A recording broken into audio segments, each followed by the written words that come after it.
بسم اللہ الرحمن الرحیم۔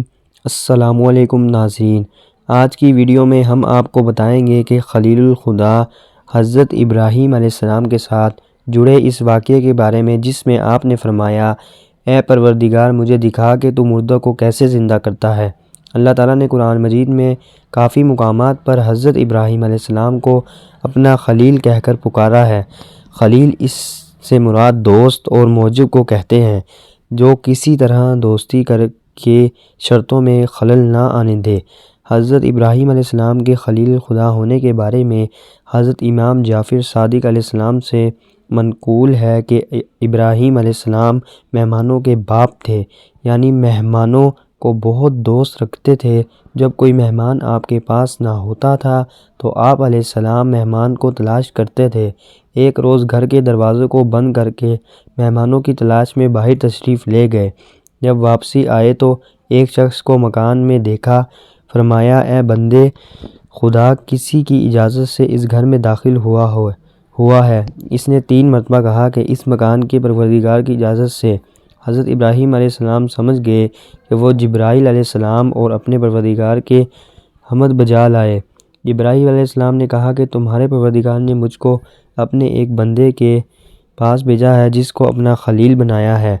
حضرت ابراہیم علیہ السلام نے کہا کہ بتاؤ وہ کون ہے، تاکہ میں زندگی بھر اس کی خدمت کروں گا۔ جبرائیل علیہ السلام نے کہا کہ آپ ہی وہ شخص ہیں۔ پوچھا، مجھ کو خلیل کیوں قرار دیا ہے؟ جبرائیل علیہ السلام نے کہا، اس لیے کہ تم نے کسی سے کسی چیز کا سوال نہیں کیا اور نہ کسی کے سوال کو رد کیا ہے۔ رسول اللہ صلی اللہ علیہ وسلم سے منقول ہے کہ خدا نے ابراہیم علیہ السلام کو اس سبب سے خلیل بنایا کہ لوگوں کو کھانا کھلاتے تھے اور رات میں اس وقت نماز پڑھتے تھے جبکہ سب لوگ سکون کی نیند سو رہے ہوتے تھے۔ ایک دفعہ حضرت ابراہیم علیہ السلام دریا کے کنارے سے گزر رہے تھے۔ آپ کی نظر ایک ایسے پتھر پر پڑی جو دریا کے کنارے پڑا ہوا تھا۔ دریائی اور خشکی کے درندے سے اسے کھا رہے تھے، پھر یہ درندہ بھی ایک دوسرے کو کھانے لگے۔ یہ دیکھ کر حضرت ابراہیم علیہ السلام کو تعجب ہوا۔ اس منظر نے حضرت ابراہیم علیہ السلام کو ایسے مسئلے کی فکر میں ڈال دیا جس کی کیفیت تفصیل سے جاننا چاہتے ہیں، اور وہ ہی موت کے بارے، مردے کس طرح زندہ ہوں گے۔ حضرت ابراہیم علیہ السلام سوچنے لگے کہ اگر ایسا ہی انسانی جسم کے ساتھ ہو اور انسان کا بدن جانوروں کے بدن کا جز بن جائے تو قیامت میں اٹھنے کا معاملہ کیسے عمل میں آئے گا، جبکہ قیامت کے روز انسان کو اسی بدن کے ساتھ اٹھنا ہے۔ حضرت ابراہیم علیہ السلام نے اللہ سے درخواست کی کہ اے میرے پروردگار، مجھے دکھا دے تو مردوں کو کیسے زندہ کرے گا۔ اللہ تعالیٰ نے فرمایا، کیا تم اس بات پر یقین نہیں رکھتے؟ کہ حضرت ابراہیم علیہ السلام نے کہا، ایمان تو رکھتا ہوں، لیکن چاہتا ہوں کہ دل کو تسلی ہو جائے۔ فرمایا، تو پھر 4 پرندے لے کر آ جا اور ان کے ٹکڑے کر کر ہر پہاڑ پر ایک ایک ٹکڑا رکھ دو۔ اس کے بعد ان کے نام سے ان کو بلاؤ، دیکھنا کہ وہ دوڑتے ہوئے تمہارے پاس آتے ہیں، اور خدا بے شک غالب حکمت والا ہے۔ اللہ تعالیٰ نے حضرت ابراہیم علیہ السلام کو نبوت کے مرتبے پر فائز فرمایا تھا۔ حضرت ابراہیم علیہ السلام کا دل خدا پر ایمان سے معمور تھا اور اس میں پروردگار کی قدرت کے بارے میں بے بھر شک و شبہ کی گنجائش نہیں تھی۔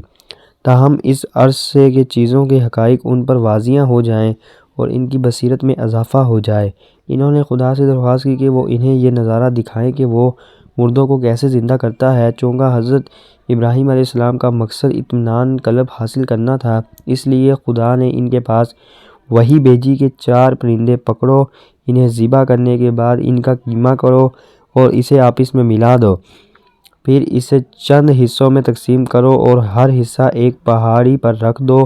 پھر ان پرندوں کو بلاؤ تاکہ وہ خدا کے اذان سے زندہ ہو کر تمہارے پاس آ جائیں۔ حضرت ابراہیم علیہ السلام نے خدا کے حکم پر عمل کیا اور پرندوں کو ذبح کرنے کے بعد ان کے گوشت کا قیمہ باہم ملا دینے اور پھر تقسیم کرنے کے بعد انہیں مختلف پہاڑوں پر رکھ دیا۔ آپ علیہ السلام نے ان پرندوں کی چونچیں اپنی انگلیوں میں پکڑ لی اور اپنے پاس دانہ اور پانی رکھ لیا۔ پھر ان پرندوں کا نام لے کر ان کو آزادی کے خدا کی اذان سے زندہ ہو جاؤ، تو ان حیوانوں کے بعض اجزاء بعض کی طرف اڑے اور ان کے بدن سے درست ہوئے اور ہر بدن اپنی گردن اور سر سے آ کر جڑ گئے۔ حضرت ابراہیم علیہ السلام نے ان کی چونچیں چھوڑ دی تو وہ پرندے اڑنے لگے، زمین پر بیٹھے اور اسے دانہ میں سے چنا اور پانی میں سے پیا اور کہا کہ اے پیغمبر خدا، آپ نے ہم کو زندہ کیا، خدا آپ کو زندہ رکھے۔ حضرت ابراہیم علیہ السلام نے فرمایا، بلکہ خدا مردوں کو زندہ کرتا ہے اور وہی ہر چیز پر قادر ہے۔ یوں حضرت ابراہیم علیہ السلام نے مردوں کو زندہ کرنے کی شکل میں قدرت کا یہ عظیم مظاہرہ اپنی آنکھوں سے دیکھ لیا تو ان کے قلب کو، جو پہلے ہی ایمان کی دولت سے مالا مال تھا، مزید اطمینان حاصل ہوا۔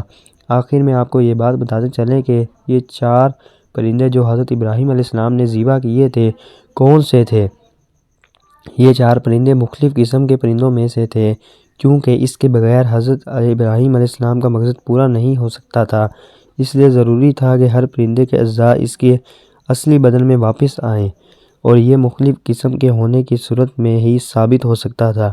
مشہور روایات کے مطابق وہ 4 پرندے میں مور، مرغ، کبوتر اور کوّا تھے، اور جن پہاڑوں پر حضرت ابراہیم علیہ السلام نے ان پرندوں کے اجزاء رکھے تھے ان کی تعداد کا ذکر قرآن مجید میں نہیں ہے، لیکن روایات اہل بیت علیہ السلام میں یہ تعداد 10 بتائی گئی ہے، اور روایات کے مطابق یہ پہاڑ اردن یا شام کے پہاڑوں میں سے ہیں۔ امید کرتا ہوں کہ آپ کو آج کی ویڈیو پسند آئی ہوگی۔ ضرور کریں تاکہ ہم آپ کے لیے مزید اچھی ویڈیو ویوز لاتے رہیں، اور دوستوں کے ساتھ شیئر کرنا بھی مت بھولیں، اور چینل کو سبسکرائب کریں۔ حضرت ابراہیم علیہ السلام کی آگے کی زندگی کے حالات ہم آپ کو آنے والی ویڈیو میں بیان کریں گے۔ اللہ آپ سب کا حامی و ناصر ہو۔